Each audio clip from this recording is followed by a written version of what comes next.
And here we go, ladies and gentlemen. Welcome to episode 4, the first round playoff edition, live directly after game 1 of your Blazers' victory over the number 1 seed Los Angeles Lakers. I'm here tonight with my buddy Matt, my one of my co-hosts over there, Jake the Snake Lang, Lunchbox Donovan Big D Etzel, and live from the Hawaiian Islands, one of the Blazers' most decorated fans of all time, the free throw guy. Yeah. Hello, thank you for having me. Absolutely, brother. So, for those out there who don't know, tell us your backstory, Rob, about how you became free throw guy and all that. Well, way back in 2007, I had seats behind the hoop, and I just kind of started distracting the players, and kind of got good at it, and did it for just under 400 games in a row in Portland without missing any. And then decided to kind of go in a different direction, and I've done it for some playoff games. Got to do it in Denver for Game 7 of the Western Conference semis last year, so that was a lot of fun, and I've had a lot of fun experiences associated with having a great time at Blazer games and supporting the team. That's totally awesome. Yeah, I even have a free throw guy shirt that was made for me a few years ago from the Denver series. Not last year, but a couple years back. Yeah, I recall that. Still hanging in my closet. I'm glad you have it. Yeah, I had basically a new shirt for almost every game designed, and they were a lot of fun. I probably had 450 different shirts, something like that. Nice. Yeah. So what are you doing now over in Hawaii? Oh, a whole lot of nothing. There's swimming, there's snorkeling. I have a scooter now, so I can ride around the island on the scooter and find cool spots to take pictures. But with COVID at the moment, it is pretty shut down around here, and there's no tourists, so it's very conducive to get out and experience nature. Yeah, yeah. Mhm. You're surviving okay though. So far, As so good. I had a hurricane come within about 40 miles of us, but it Oh, was just wow. some wind and it looked like Oregon rain. So we made it just fine, no problems. And yeah, doing well. Hoping to stay here for a while. I really enjoy the island. nice. Yeah. Hoping maybe we get some comments or something, but nothing yet. So, what did everybody think of that first game there? It was a little wild, huh? Yeah, back and forth game. It was great to see the Blazers overcome a late deficit of, I want to say, 6 points or so. Not to let the Lakers expand on that.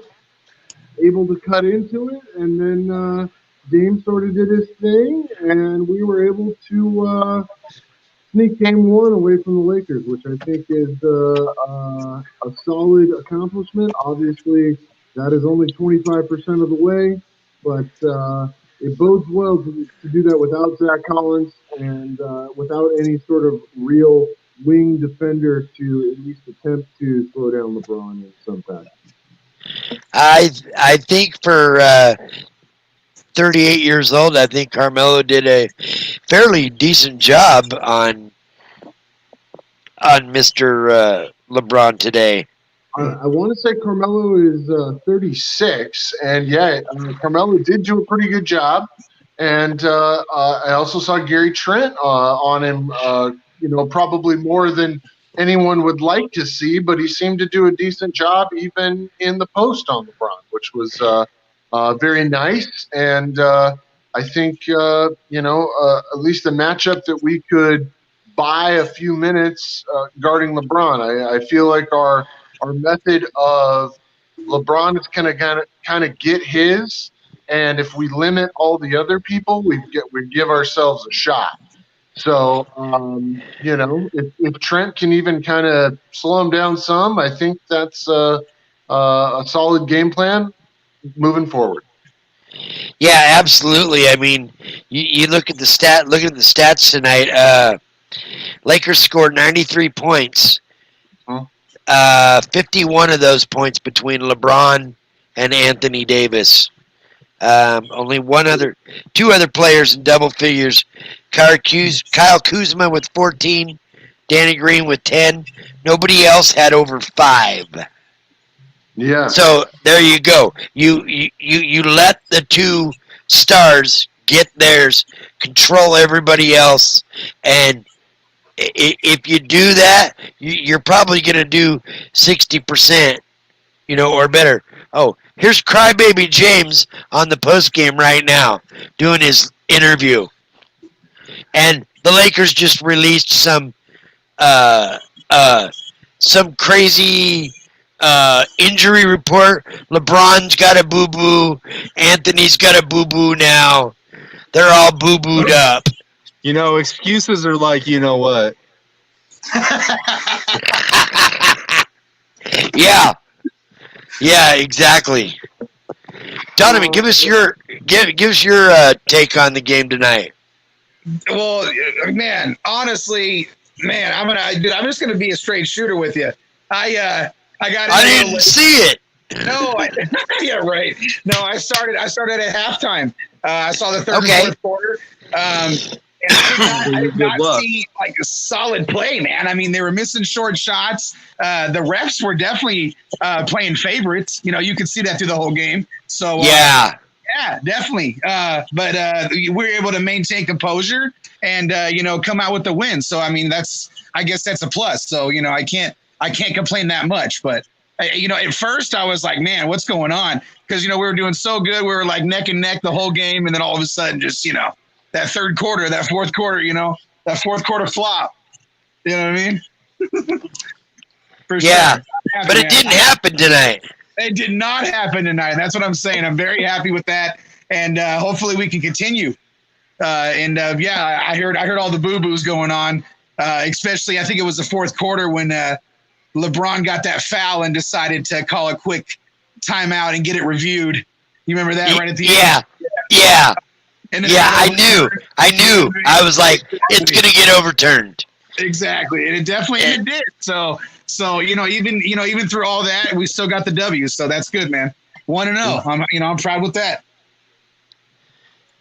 Absolutely. Jake, did you get to watch much? I caught pieces of it. And I was actually driving home when I caught the final. I had to actually double take it because I thought it said Portland 93, LA 101.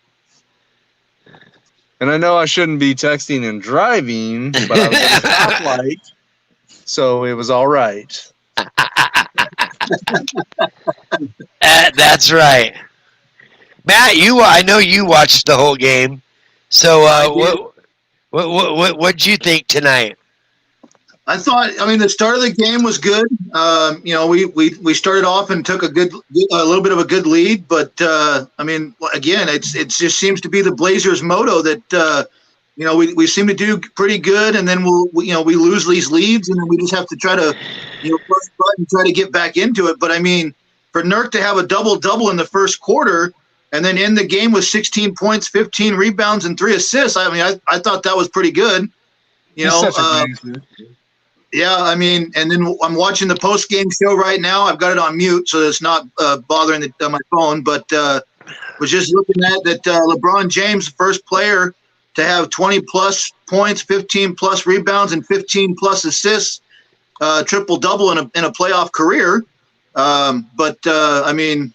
He deserved it. He played good. I think, what was it, like 41 out of the 48 minutes that he played. But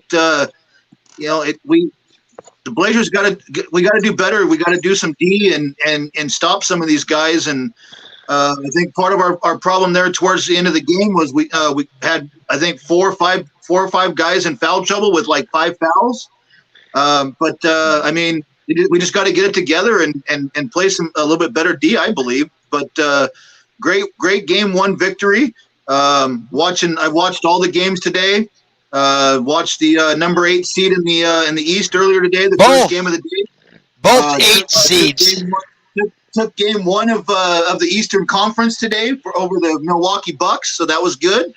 But yeah, I mean, these quite different watching these games in this bubble deal versus in the different arenas. I mean, it's a lot different, but a lot of these guys are adapting to it, and Blazers, we just got to play some better D at it. Yeah, well, tonight was probably our best defensive game overall in the realm of things. I mean, when you look at it,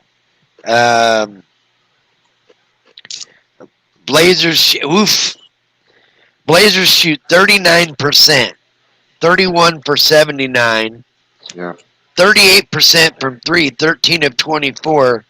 They missed 8 free throws, 25 out of 33. But then you go over to the other side, and you got the Lakers 34 of 97 for 35%.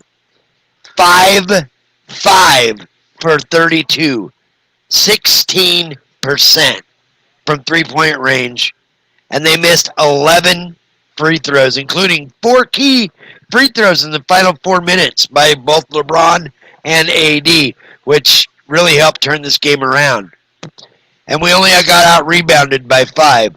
So overall, I think that's probably one of our better defensive performances, if you look at it statistically wise, that we've had all year. Right. And that's still with a couple of guys down. You got no Ariza, no Hood, and no Collins. And you're starting Wenyen Gabriel. And you beat the number 1 seed in the entire league all year. So, Sean, you hand them the first loss right out of the gate. Not to stop your momentum there, I just don't know, so I'm asking for clarity. Is Collins out the entire series? Do we know? We don't know. It's a game-to-game situation right now. Stotts thinks he may be able to play Thursday, but they won't know for sure. Probably till Thursday morning. Okay. I don't know about you guys. I'm liking that Nurkic and Whiteside combo a little bit. Yeah, you don't want to play them a lot together like that, but I think down the stretch of games like that, I think you could do that. You could do it for spurts here and there, but I don't think that's something you want to start the game out with, because as you saw, by having Whiteside there on the bench, it enabled you to have that other big when Gabriel went out, so he could play the 4 or the 5. See, and that's funny because you're talking about bigs, dude. How come the Lakers dominated us like in points in the paint? Did you see that? Do you see the ratio? If you look at the website, if you look at the app, I think I just looked up the app. Look up the app, Sean. And the ratio is pretty big. The points in the paint, steals. But I'm saying that's only the couple things, a couple key points. But I'm thinking, man, points in the paint, dude, that should totally be us, dude. Always, every game, bro. Well, but you've got Anthony Davis down there, and that's... Oh, true, I got you. For sure, I got you. That's what kills you. I mean, we only got out-rebounded by 5. Okay, sweet. That's good. So here's a question I have watching the game. Was it really necessary? Was it a big deal, or was it just the Lakers crying about it when they had to stop play and fix the basketball hoop? Oh God! It did. I forgot about that. It did look like it was a little tilted after that dunk. It looked like it was a little tweak, but to me, it didn't look like it was too bad. But I was scrolling through Facebook, and a lot of people commenting about how the Lakers needed time and they needed a breath, and so they had to stop play and fix the hoop. Which that's the first time and that I can remember that I've ever watched the game and saw that. Man, do you see those big guys, dude? Like literally, they do not dunk lightly at all. I know. No. Dwight Howard's never been a soft dunker. Dude, for sure. I just wanted to say one thing on commenting on the hoop. From what I saw, at least on the video, the rim was definitely off low to the left. And I can definitely think of 2 or 3 instances mid-game or where there was a short stoppage at the end of the quarter where they literally bring the level out and make sure it's level. Yeah, you remember that in Portland? They did that a couple of times. I remember that. A couple of times, yeah. They literally bring the level out because it is required at the next stoppage of play that it's reviewed. Yep.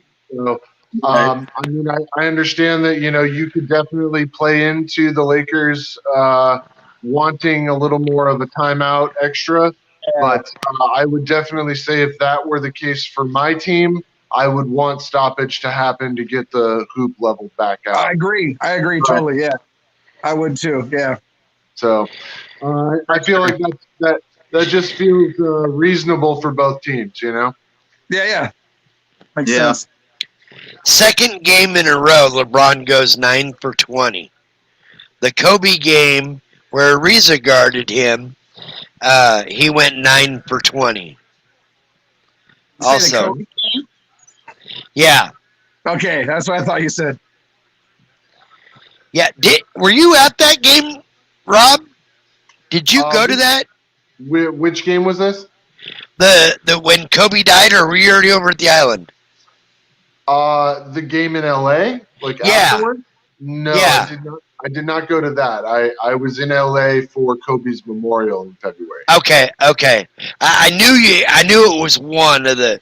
I wasn't sure which. I did not. I was not in LA for the game. I want to say was it the next night or that night? I can't remember exactly. No, it was. Or no, maybe it was was it like the following Friday or something? Yeah, it was like 4 days after his crash. Or Thursday or something. Okay, yeah. I mean, I'm now refreshing myself as I'm thinking of that. But no, I was not in attendance for that. I did watch most of it, I want to say. Oh, what the heck happened to? Yeah, one side note on Kobe. One interesting and fun thing I really got to do, and it was actually the last time I got to spend a little bit of interaction time and see Kobe was last September. I saw Kobe on Jimmy Kimmel for the final time. So his final performance or final interview in a late night talk show format, I got to see that live, and that was last September. So. Wow. Wow. Yeah. That's right. I remember seeing you post from there. Yeah, you can check it out. It's on YouTube. They edited part of it out where they talked about flying in helicopters. They actually edited that part out. So. Oh wow. So there was definitely some strange interactions that night, but. In discussing helicopters, and they definitely deleted all of that part. No, for sure. And that was right before he died? It was like September 3rd or 4th. I want to say it was September 4th of last year. You could pull it up on YouTube. It was the first week of September last year. So then 3 months later, he dies in a helicopter crash, and they deleted all that? They deleted that portion of the interview. Wow. Yeah. That's crazy. Yeah. Just unreal. Yeah, I was sitting there listening to him talk about it. So I was like, it was a different. Exactly. Yeah. He's like, I'm not making it up. I was right there. Yeah, no, I mean, I listened to it come out of his mouth. So. Right? Yeah. Well, he liked to travel by helicopter in the LA area because it was quicker a lot of times than dealing with the trappic. Was it his own? Go ahead. You're good. I was just saying it was quicker for him every time. Right. So, yeah. Yeah, he traveled by helicopter. I want to say since his second or third year, something like that, on a regular basis. Because he lived. I don't know how everybody is familiar with the LA area, but he lived sort of down like Huntington Beach, Santa Ana area, Okay. down to the south.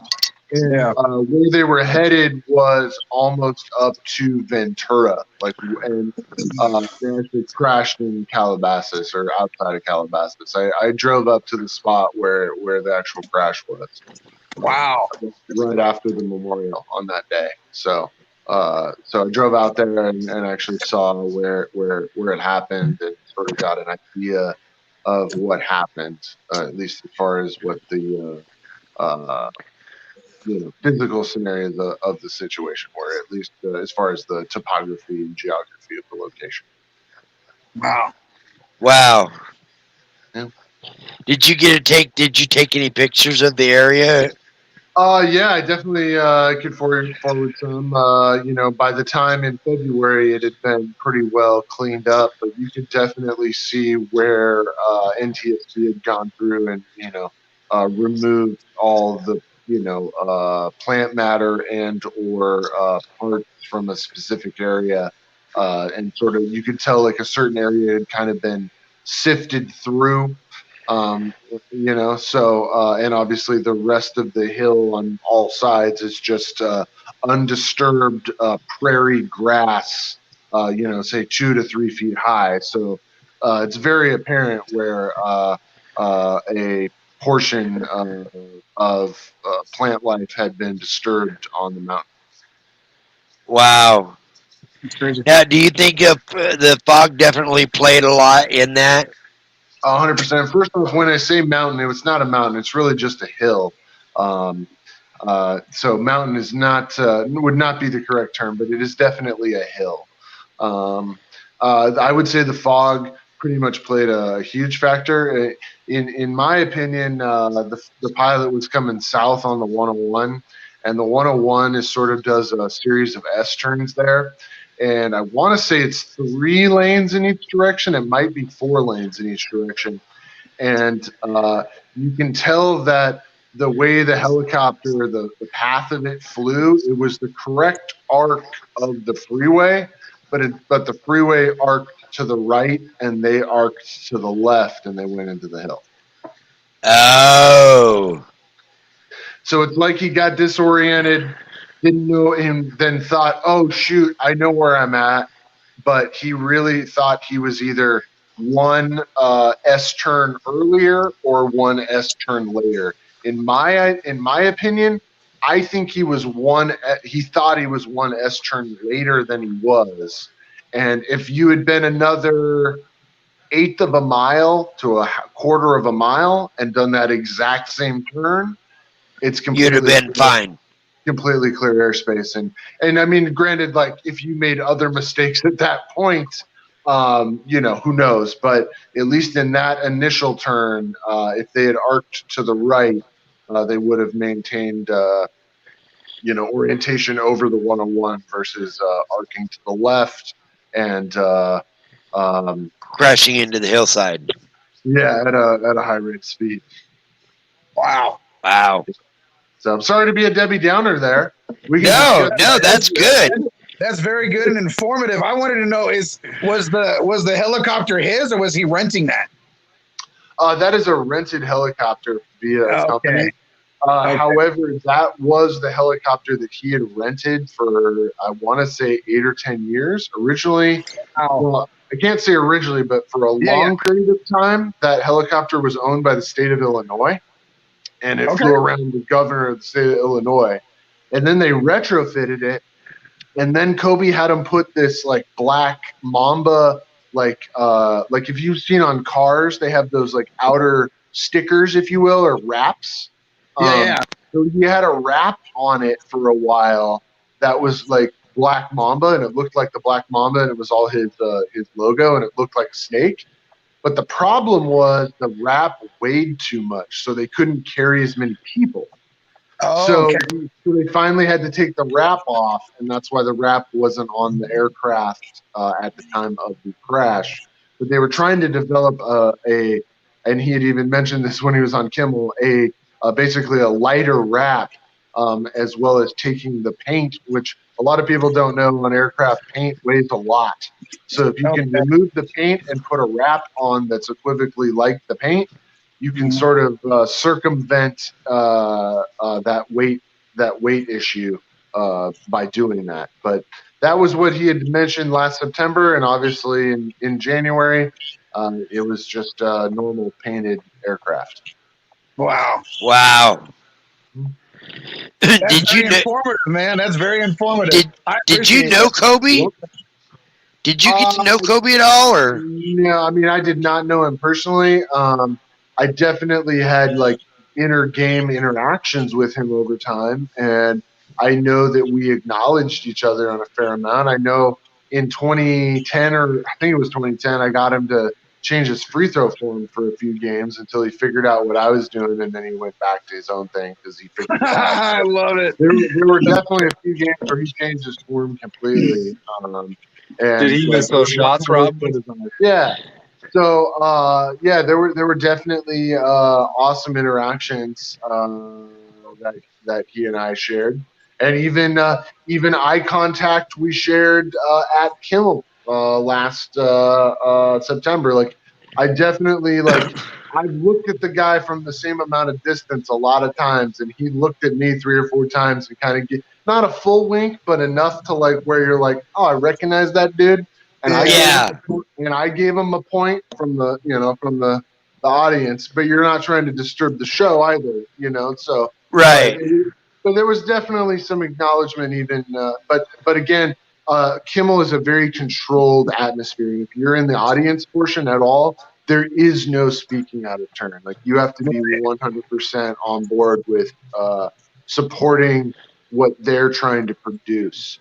So outside of just eye contact and a point, there's not much you can do that would not just cause a huge ruckus. So part of being able, I've probably seen Kimmel a dozen times, and part of getting tickets repeatedly is because I don't or haven't tried to interrupt anything in any way. Wow. So I have to ask, I don't know if anybody's ever asked you, who's the most memorable guy that you made, have had to miss a free throw, besides Kobe? Besides Kobe, a specific free throw, or just is there a person that you looked at and then was like, oh yeah, I remember that day, or I remember that game where he missed that free throw, a certain person. Let's see. It stands out. How about that? Yeah, a few of them come to mind. Okay. The one that I'll give you an example of, which is it doesn't necessarily seem like it's that important, but what it turns out to be is a change in dynamic in the game. And that was my whole idea of getting free throws to miss, was not just having a free throw missed, but was to change the game dynamics so that we have an opportunity, or a change of an opportunity that we can come up with. So this is probably 2010-ish, something like that, maybe 2011. I'd have to look it up. We're playing Denver in Portland. It's when we still had Brandon Roy. And Danilo Gallinari had shot 12 free throws at my end just in the second half, and had made all 12. Wow. I couldn't get him to miss for the life of me. Right. And there are fans, sitting around like, why are you yelling at this guy now? He's already made 10 or 12. I'm like, well, the whole point is I got to get him to, just change something. So, so I basically just did this whole thing at the end where we were down 3 points, and or I should say we were down 2 points. He was going to the line to potentially put us down 4 with, I want to say, 3 or 4 seconds left, something like that. And he made the first free throw, which was actually making the 12 in a row. And then I was like, man, the next one's the baker's dozen. But here's the best part. I was like, you've made 12 in a row, and guess what? All of those don't matter, because if you don't make the next one, you're not up by 4, and it doesn't matter. For sure. So he missed the 13th free throw. We're then only down by 3. We go down. Brandon Roy hits a 3 to tie it. We go into overtime and win the game. So just because someone had made 12 in a row doesn't mean that 13th one or that next free throw isn't the biggest shot of the game. And it's not that it's about a change in dynamics, and it's not just getting a free throw missed. So there's a lot of things that go into it, and that's just something that comes to mind off the top of my head. I can also say that when Corey Maggette was here, we used to count each other. So, like, if he would get one, he'd be like, 1 for me, 0 for you. And then this one, he'd be like, all right, 1 for you, 1 for me. And we'd keep that count going. And I'd be like, all right, now it's 3 for me, 2 for you. So we would think that, and Corey probably played on 4 or 5 teams over the years. And we would keep that going the whole time he played. So that's just another fun story. And I can also say that Chris Paul and Russell Westbrook do not like me at all. Like we don't get along. That's great. Right. Matter of fact, Russell Westbrook, if I remember correctly, caused you to get a reprimand letter from the league because you kept screwing him up on free throws. I love it. Yeah, and I was talking to Kevin Durant before the third quarter started and just, letting him know that he wasn't going to win a championship unless he went to a super team, because I was like, you've got a lot of physical talent, but mentally you just don't have what Jordan has, which is like championship killer instinct. He just didn't have it. So I was like, so my nickname for him at the time was Captain Weak Mind. So I was and just I'm just going to stand here for the next 2 minutes while you guys warm up, the last 2 minutes at halftime, and I'm saluting you. I'm saluting you the whole time. Why? Captain Weak Mind. I'm like, it's going to be a lot of greatness followed by a lot of failure. And they didn't like that. They're like, you shouldn't be talking to the players. And I was like, oh, are those guys the players? I had no idea. They're like, you don't know who Kevin Durant is? I was like, he's not a winner.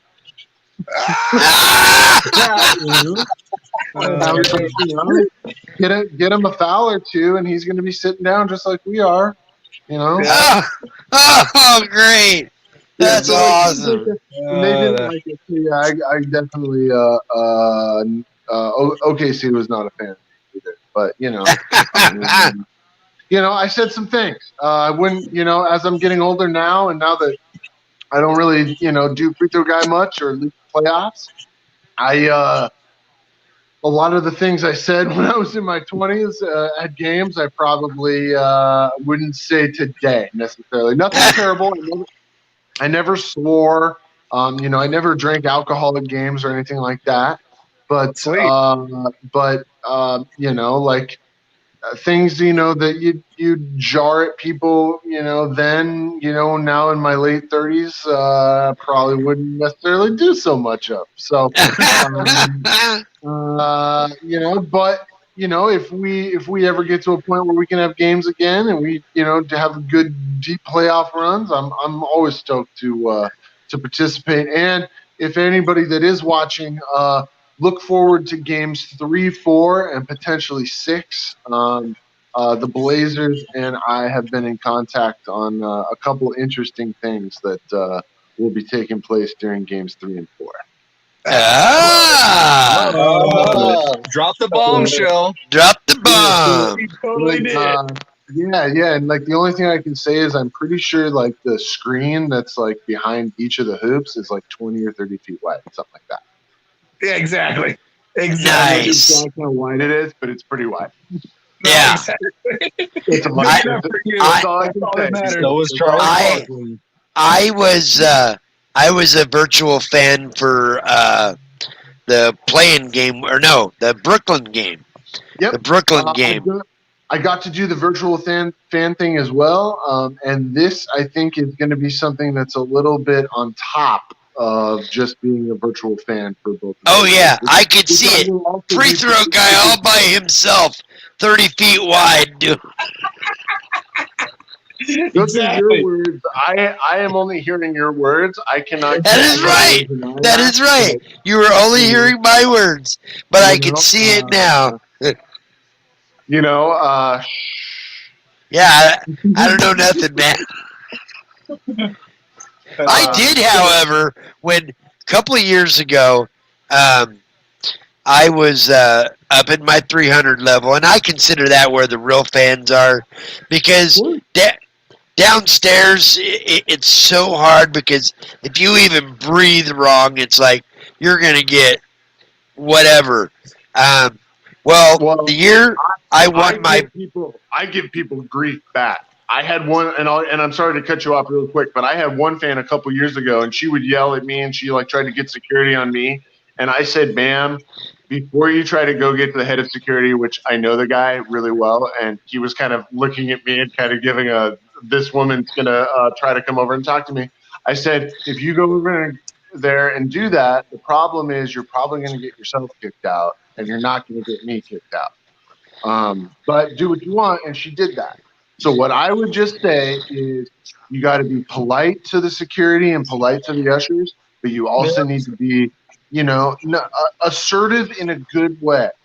That you're, especially when you're in the 100 level more so, like, not that you're trying to be disrespectful, but that you're trying to support your team and you're trying to be respectful to them as well as other fans, but that you are trying to be almost a steward of the team more so, versus in the 300 level, you can pretty much yell, way to go. You can get away with.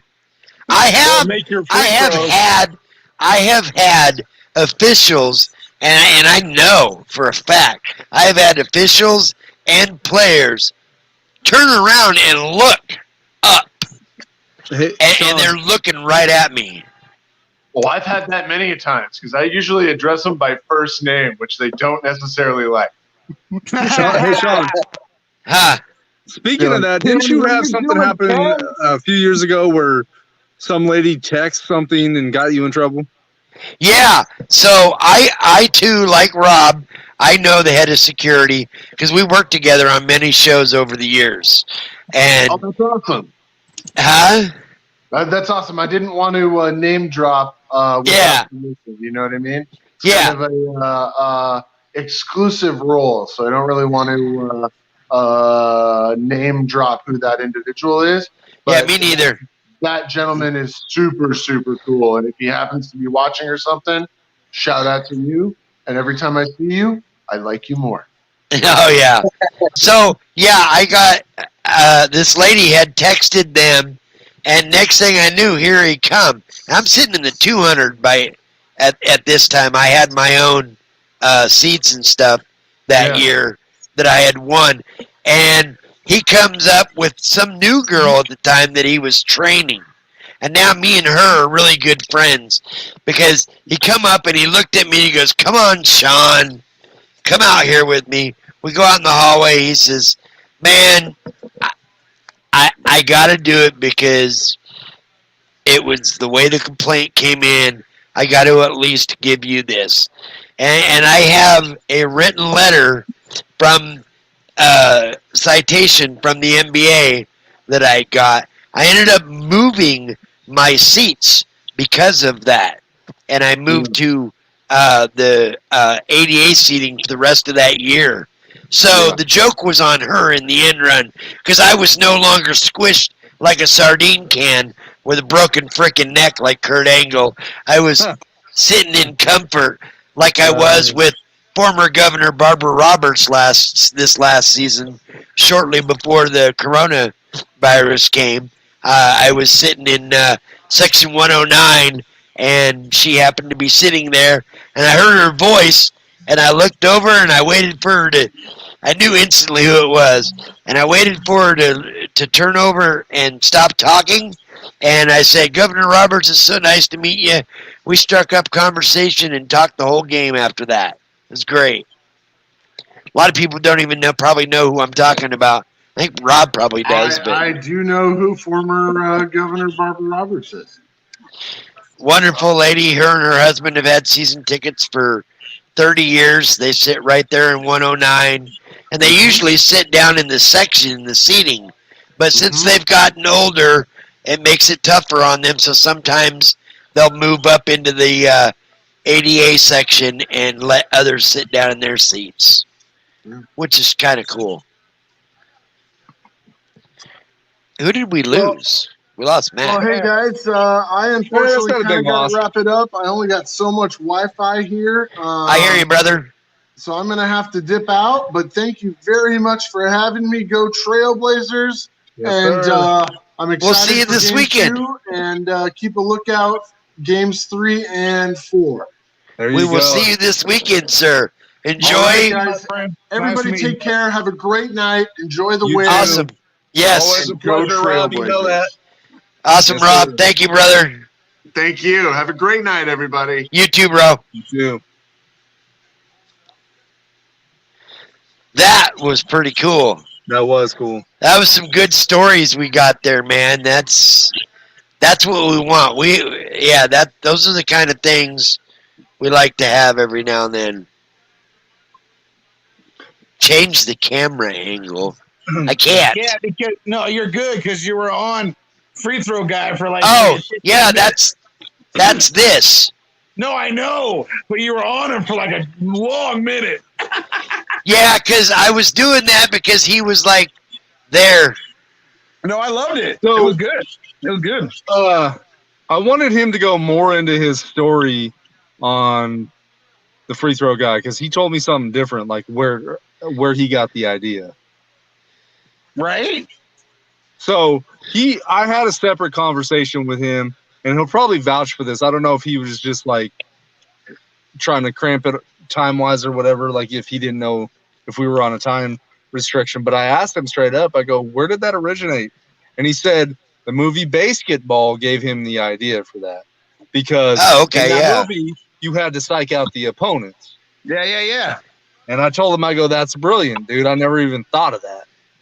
Yeah, I love that movie. That was a good movie. So I was hoping he was going to say that and then go into what he was saying, but It's all good. Well, that was a good episode, my guys. Yeah. That was good. I don't think we have really much to say. If you guys want to end it, you guys can. I have work in the morning. Yeah. Line Pro in Beaverton. So again, if anybody wants to come out and get some free sessions or paid sessions, absolutely. holla at me.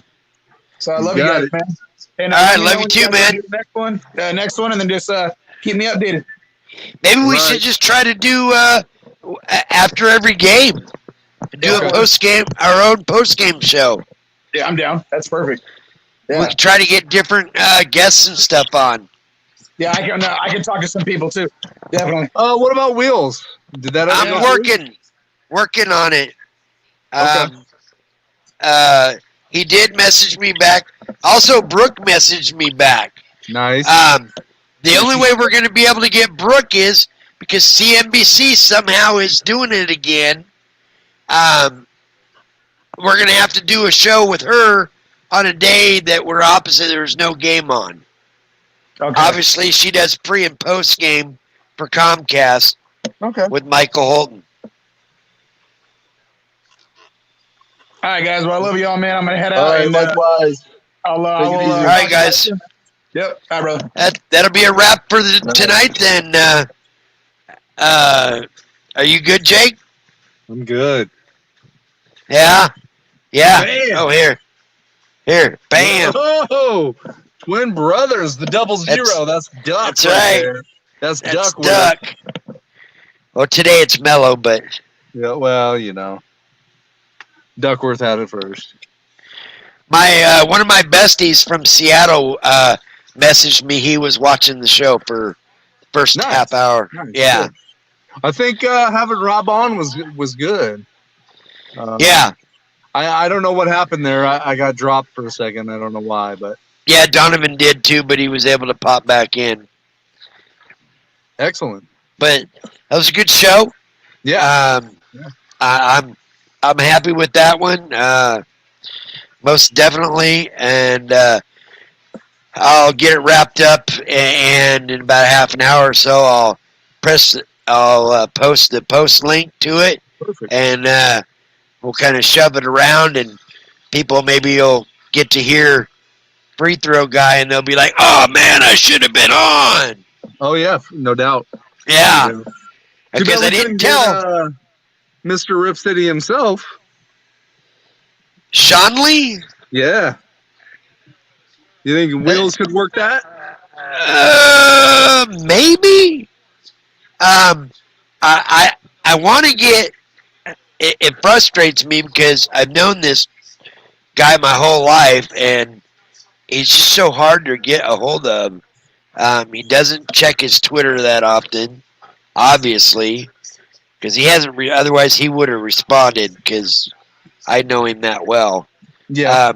So I'm gonna have to see if Wheels can get a hold of Mr. Barrett and maybe Mr. Rice. And see if we can't get one of those guys on in the future, or even both of them, maybe for an episode. That'd be cool. Yeah. This is great. I'm gonna watch the TNT. Everybody was trashing on TNT. Of course they Hard. were. That's why. Okay, so real quick, Sean. That's why I only like watching the local broadcast, and I don't care if our announcers are homers or not. I don't want to hear them talk trash about our team. Yeah, and Chris Webber and Reggie Miller are just terrible. Which is weird because Reggie loves Dame.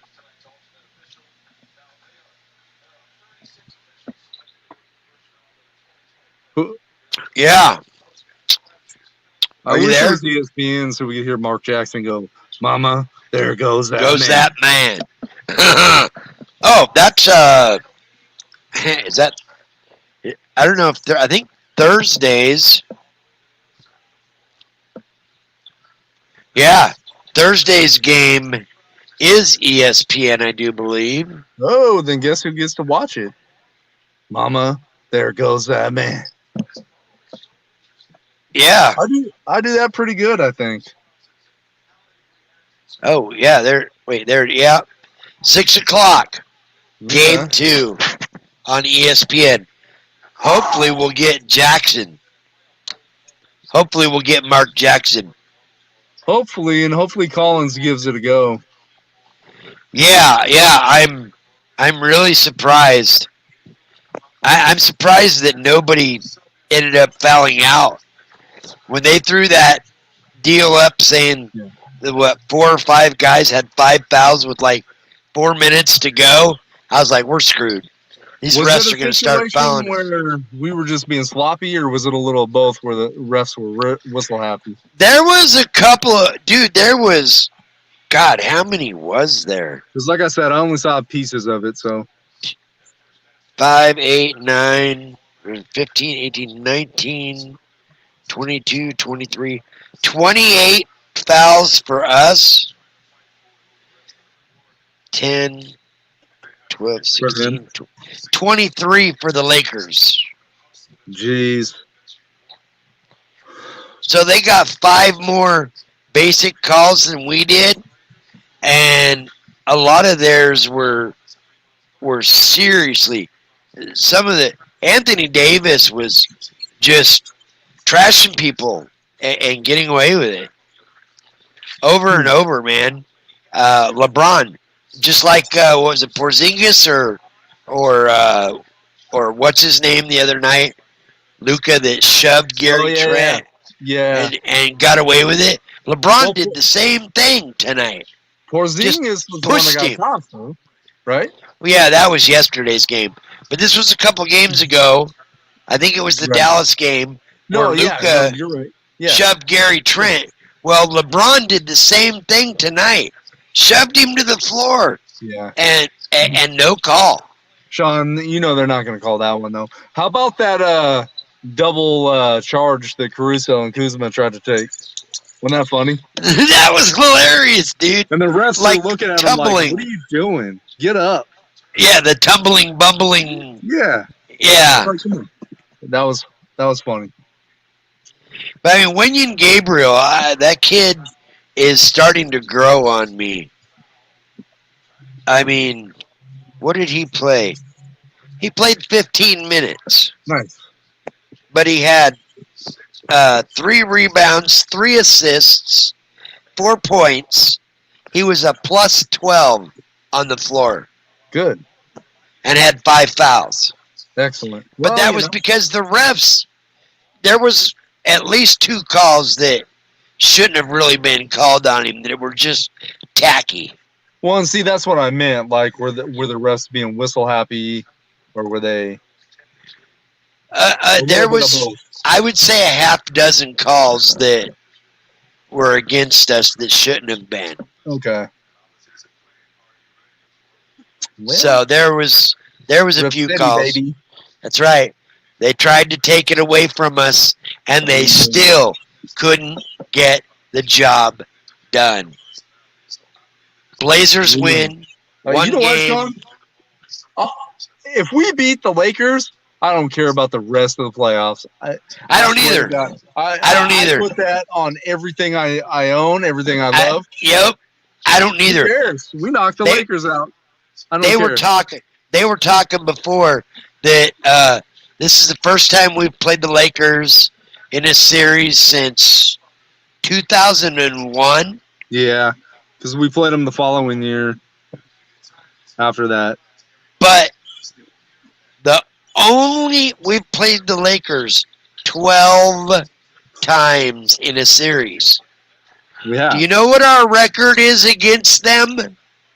Probably terrible. 1-11. The only series we've ever beaten the Lakers in was at a 1977 sweep of the top team in the NBA that year. Oh, man.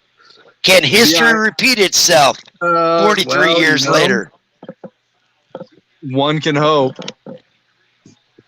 One can hope. Right there when you gave them back. We played Chicago that year, too, and I'm like, Chicago's in the East. Yeah, they were in the West for a few years. Were they? Yes. Oh, wow. Yes, okay. yes.